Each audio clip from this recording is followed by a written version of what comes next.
A transverse displacement of a string clamped at both ends is given by y is equals to 0.06 sine 2 by 3 into pi x cos 120 pi t.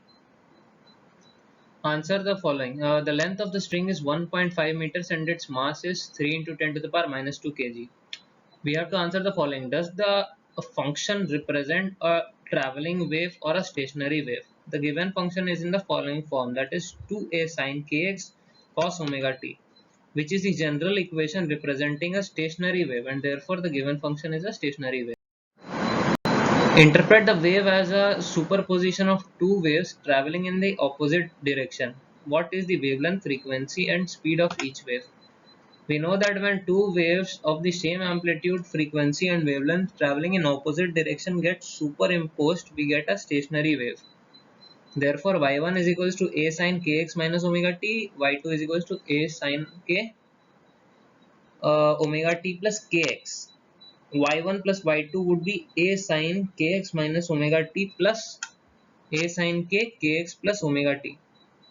After solving the equation, we get 2a sine k kx cos omega t.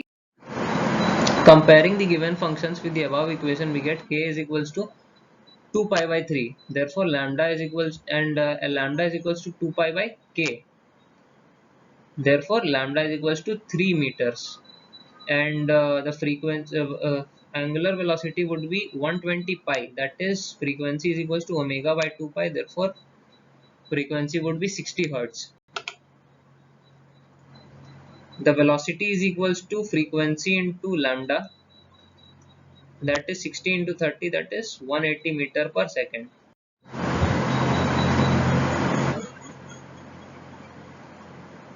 The mass per unit length of the string is mu is equals to m by L, that is m mass by length, that is 0.02 kg per meter. Therefore, the speed of the transverse wave would be velocity is equals to root under t by mu. Therefore, t is equals to 648 newtons.